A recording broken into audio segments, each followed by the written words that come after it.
In lesson 12.2, we're going to continue our discussion of linear regression. So in 12.1, we talked about two variables having a significant linear correlation. And remember, that was based on that R correlation coefficient. If it's close to 1 or -1, that indicated a strong linear relationship. Now, we wanted to know if it was significant. So the way we decided that is we ran the linear regression t-test and looked for that p-value. And if our p-value was less than alpha, we said it was statistically significant, so there's a linear relationship. Or we used that table. Remember, we looked up the R values on that table, and I posted that in Google Classroom for you. If they have a significant linear correlation, we may want to make a regression line that can be used to make predictions. If our x and y do not have a significant linear relationship, we have no business making a regression line. And I want to remind you of this using our football data. Okay, so in 12.1, we had in x1 was the number of touchdown passes and salaries. So when you look at this scatter plot, yes, it's kind of has a negative linear relationship, but it's very scattered. And when we tried to create that, we got an R value of -0.25. This was not statistically significant. So we don't have any business really doing anything with this regression line. We can't say like, oh, if someone throws this many touchdown passes, what would we expect their salary to be? This is not appropriate for this particular set of problems. We looked at another one that was number of touchdown passes thrown and the quarterback rating. And if I adjust my viewing window real quick, we can get that one. Here it is. Okay, so that's this one up here in red. And you can see that these red dots have a pretty strong linear relationship to them. And sure enough, when we create the line, our correlation coefficient is 0.9254. And if we had run our linear regression test, we would probably find that to be statistically significant. So it would be appropriate to say, look, if someone throws 60 touchdown passes, what could we expect their quarterback rating to be? So that's the difference. We always want to check first if there is a statistically significant linear relationship. Okay, this red one has it, that green one down on the bottom did not. So once we have decided that it's statistically significant, we can create a least squares regression line. It's also called the line of best fit. And what it is it's creating a line that makes the distance to each one of those points the smallest. There are two different ways that you'll see to write it. The calculator language is y equals ax plus b. That's what you'll see on the calculator when we make these. The more common one statistically is to do y hat. Y hat is the predicted value. And then they do b0, that's the y-intercept, b1 is the slope. The reason they use this format is because in 12.4, I believe, we do a multiple variable one, and so then we'll have b2 and b3, and this equation will go on. Now, there are formulas for how you find b0 and b1. They're on your formula sheet. They're right here. We never calculate these by hand. That would be ridiculous, but you can look through them and see where they came from. Super exciting, I know. And then once we have this equation, we might be able to use it to make predictions. We can only make predictions if R is statistically significant. Okay, there's several cases that we should not be using our equation to make predictions. The first is if it's not a linear pattern, so we always need to graph it and check that.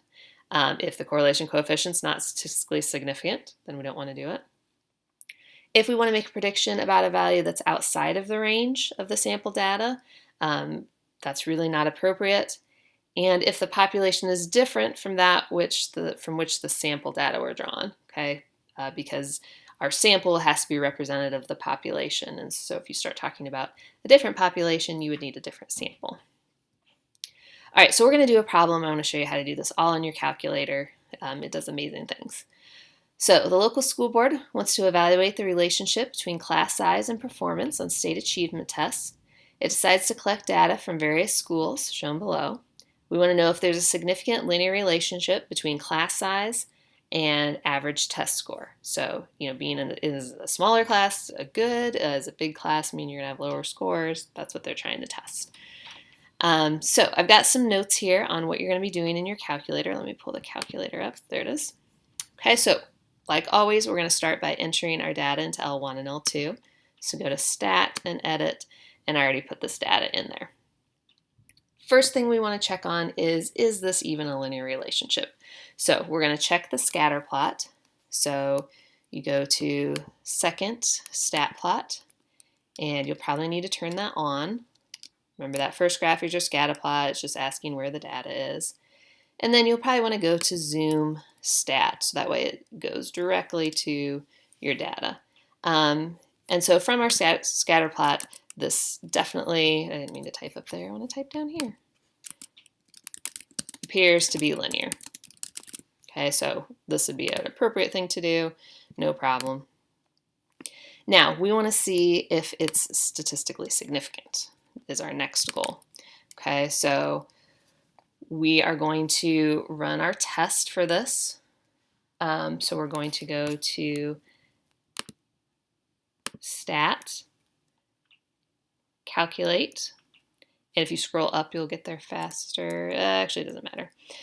You can do linear regression, AX plus B. There is another one down here, like linear regression, A plus BX. They're the same. It does not matter which one you use.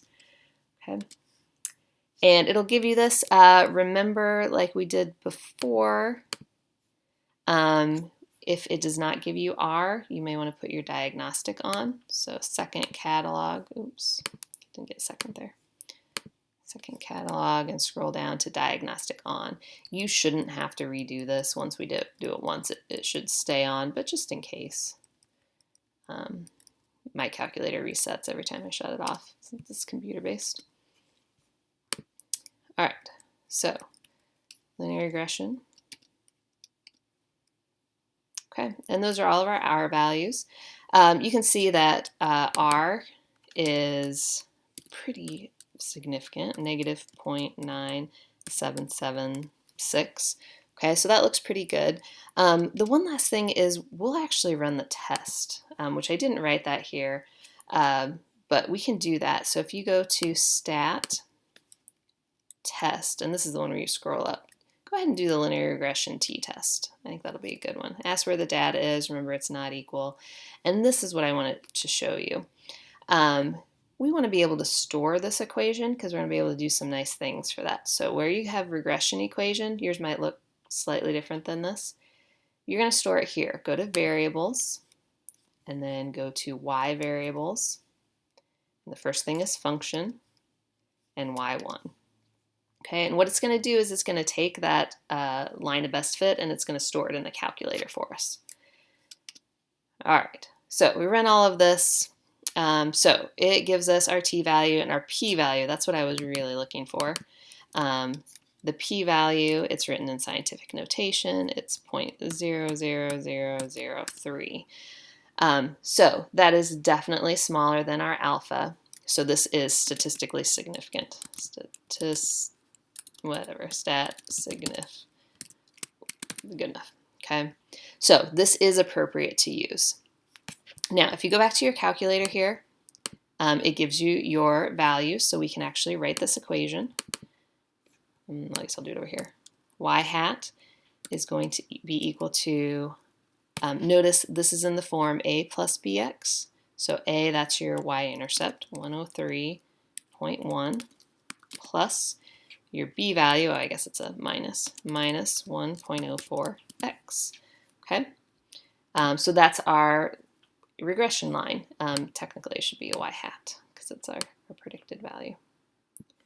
Okay, so that's how we find that. The other thing that I can show you is if you go to y equals, it has stored that in there, and it has stored it in its unrounded form. Notice when I typed it over here, it's a rounded value. The calculator stores it in the unrounded form, so that way when we start doing actually predictions for it, we can plug into the unrounded equation that we have here and get better answers. So we'll see that on the next video.